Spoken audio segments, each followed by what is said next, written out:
All right, so today I thought we'd do, I guess we'll call it a horizontal chocolate tasting.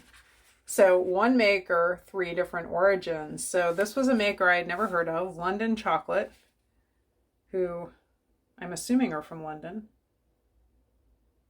Yep, handcrafted in London. But they have three origin bars that I picked up. So they've got a Mexico 70%, they've got a Madagascar 70%, and a Peru 70%. So it'll be fun because they're similar percentages. They're all 70%, but they are adding extra cocoa butter in, I think. Oh no, hold on just a minute. Wow, this is unique. Okay, so this is an apples to apples comparison for the most part. 370% bars. Why do I say it's an apples to apples comparison? Because the percentage of cacao includes any added cocoa butter. So if you have a 2-ingredient chocolate maker like London Chocolate appears to be, where they've got 2 ingredients, cacao and sugar, and they're not adding extra cocoa butter, then you know that 70% of this bar came from the cocoa bean and the remainder was sugar. If it's a 3-ingredient chocolate maker where the ingredients are cacao, cocoa butter, and sugar, then the 70% includes both the cacao and the added cocoa butter. So remember, chocolate naturally has cocoa butter in the beans, but then if you add extra cocoa butter, you're adding extra fat. So the 70% from the 3-ingredient maker includes all that added cocoa butter and is no longer an apples to apples comparison with this 70% because one has more fat than the other, most likely. So if you have a maker who is adding cocoa butter, like if these bars all had added cocoa butter, I wouldn't really know if the percentages were apples to apples because I don't know how much they've added. But in this case, they're just grinding down the cocoa beans and adding sugar. So it really is more of an apples to apples comparison. With that said, while we're on the complicated topic of fat in cocoa, even the beans are going to naturally have different levels of fat. So, you know, each of these beans is from a different region. It's probably going to have a different level of fat naturally. So nothing's ever going to be exact, but you know, the maker is not adding extra fat. So we'll see how this goes. So let's see. We've got Mexico, Peru, and Madagascar. I think I'm going to start with Mexico. It's a beautiful one. So 70%, and it says Porcelana Blanca, which means Porcelana is a prized cacao varietal that is white in color. It's one of the most expensive and prized varietals. And Finca a la Roja, or Finca la Roja, Rioja, excuse me, which would be the name of the farm where the cacao came from. So I'll read some of the back. It says, this bar celebrates the rare and delicate Porcelana Blanca cacao from the Finca La Rioja estate and Cacahuatan, Mexico, which means place of cacao. Named after its distinctive light porcelain color, it features noble genetics of ancient criollos and the Carnero criollo. These pure white beans have been considered the holy grail of cacao since Mayan times. Visually striking with a beautiful light color and intricate flavor profile, expect Jersey cream and cashew nuts, dancing with fragrant fruits, finished by hints of rose, olive, and sweet tobacco. London Chocolate is dedicated to celebrating the world's best cacao terroirs and genetics. Our chocolate is made with exquisite beans from the most special origins. Every bar has its own unique recipe, and we roast, crack, winnow, grind, conch, age, temper, and hand wrap. So, I don't know if they've hired a copywriter, but they're good at telling their story. Oh my. Well, gee. Maybe I tried this bar already. I was about to say I think they sold me, but no, actually I did open this and try it. So it's already open. But it comes in what looks like a sustainable wrapper, kind of papery and waxy, I'm guessing. And it says instructions: open, smell, taste, wait, and savor. So we're going to do that. Again, this is the Mexico bar. Wow, look how light that is. So remember I was saying color has nothing to do with the percent cacao? And this is a porcelain bean, or a porcelana, which is it's a white colored bean. So, and it's a very expensive bean. So you can see that the white color is translating in this case to a very light colored chocolate. It almost looks like a milk chocolate, even though it's a 70% dark chocolate. All right, oh, breaking it. Okay, I'm gonna break it again.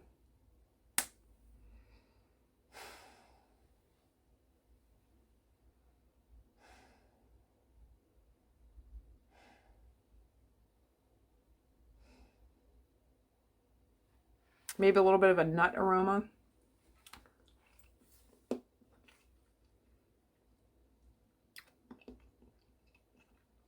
Mm.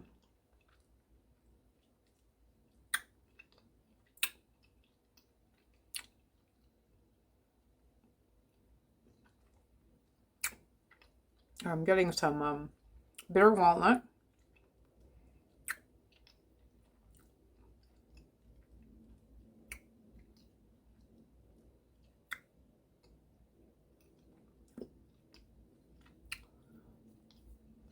A hint of orange.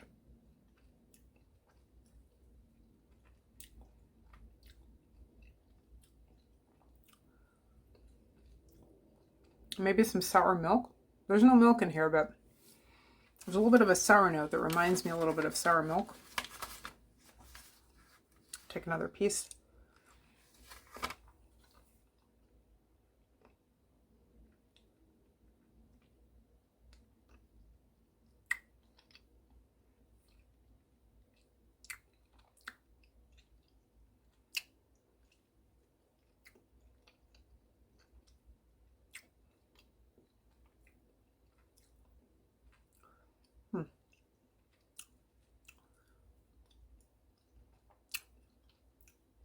It's interesting. The first taste I got bitter walnut. Definitely getting nutty. I'm trying to decide what kind of nut. Maybe it's more cashew on second taste. I guess I could see walnut still. And there's definitely some acidity. My mouth is starting to water, which is a sign of acid. And still a hint of a sourness. So it's an interesting bar. The finish is quite sour. Like,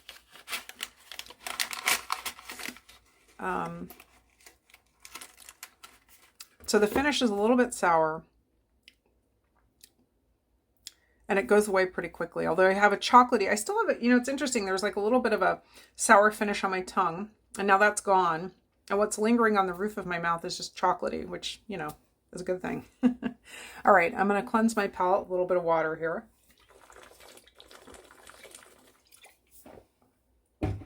Okay.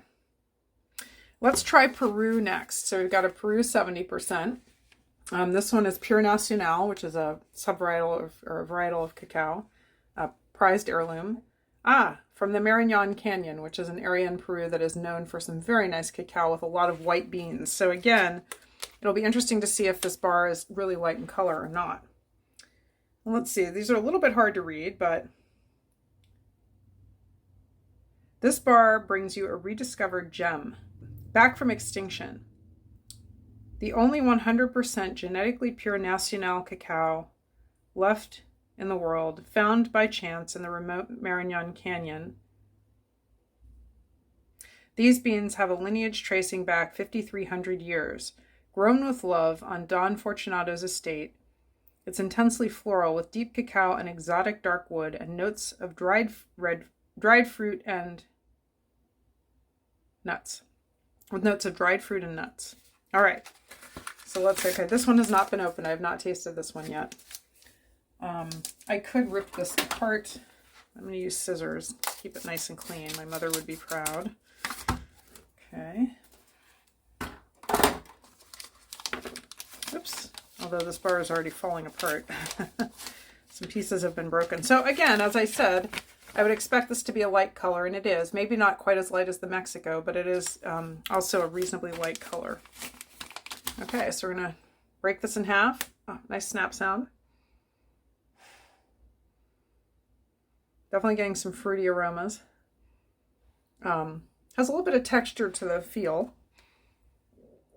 I'm going to taste.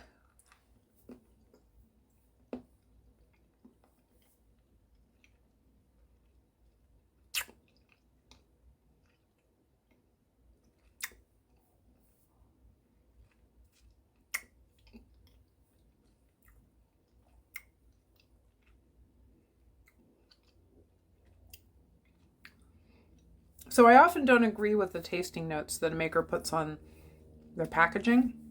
In this case, though, I'm getting similar notes. They describe fruit and nuts. I'm getting maybe some almond.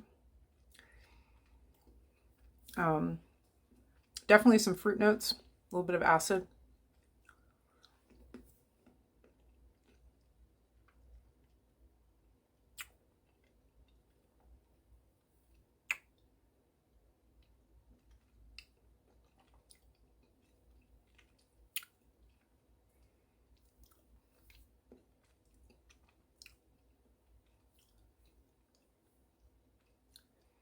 Something pretty tangy, maybe like a kumquat. It's got a citrusy note to it, but pretty tangy. I've been eating a lot of kumquats on my salads lately. I'm shying away from tomatoes and nightshades, even though I love them. And kumquats are very good on salads. Have the rind or the outside of the kumquat adds a lot. So this reminds me a little bit of a kumquat. Okay, so I agree with the tasting notes on this. Very pleasant. Definitely leaves a little bit of astringency in my mouth at the end, which is the drying feeling that you might get from raw walnuts or, green banana peels. So cacao is naturally astringent. So, you'll often have some. You don't want too much. There's a little bit of astringency going on here. So my tongue is a little bit dry. Has a little bit of that sandpapery feel. Some chocolatey notes. And maybe a hint of fruit, but it doesn't linger too long. Sometimes a finish will linger for a while. This one's very pleasant. It doesn't linger too long though. But I will also say that I've tasted quite a bit of chocolate today. So sometimes your palate also starts to get a little bit of fatigue. So I don't know if it's the chocolate or me, but it doesn't linger that long. But it's a very pleasant, the part that does linger is chocolatey, which is a good thing. All right, take some water here, palate cleanser. And let's try our final chocolate. So this has been a cool experience. We've tasted 3 chocolates from London Chocolate, a chocolate maker in London. We tried Mexico, we tried Peru, now we're going to try Madagascar. All 3 of them were 70% cacao, made with 2 ingredients, cacao beans and sugar. So it's a really interesting comparison. The first 2 were both very lovely, made with very light colored cacao, and actually Madagascar is usually very light colored cacao too, so we'll see how this looks. And they were both very lovely, pleasant, balanced bars of chocolate with a little bit of complexity.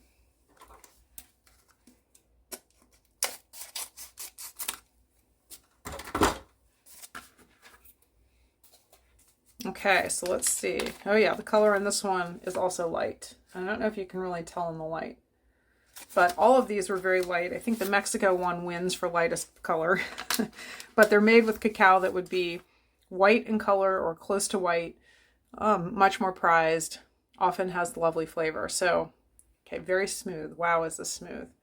Okay, I'm gonna break it in half. Listen to the snap sound. Definitely some acid and fruit notes here, which I expect from Madagascar. Okay.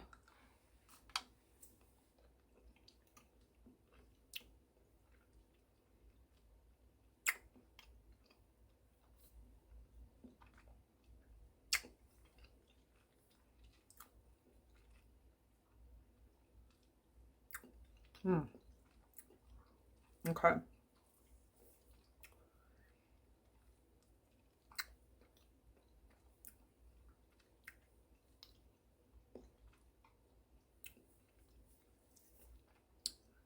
I'm getting some nut notes, but then I'm starting to get a lot of the acid that Madagascar is known for. Maybe like a brown sugar molasses note as well. But as I've said before, Madagascar is known for often having very strong red fruit notes, which would be like raspberries or cherries. I've found that recently in the last number of years, I haven't gotten as many of those notes from Madagascar chocolate. It could have to do with, the rain that they're not having there, drought, global warming. Again, it's an agricultural product, so every batch is different. I've noticed that a lot of Madagascar chocolate has lost some of that, but this one still has quite a bit of fruit. So there's a lot of acid coming through.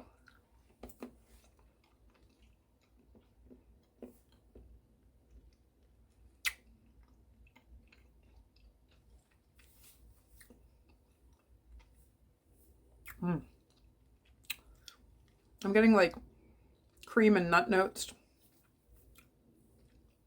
And then the acid starts to come.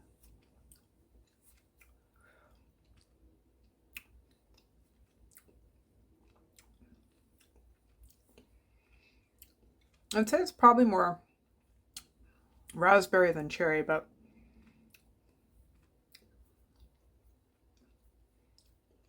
and maybe a little bit more on the citrusy side. So more orange. All right, but a very nice showing by London Chocolate. A new one for me. Okay. Until next time, happy chocolate tasting.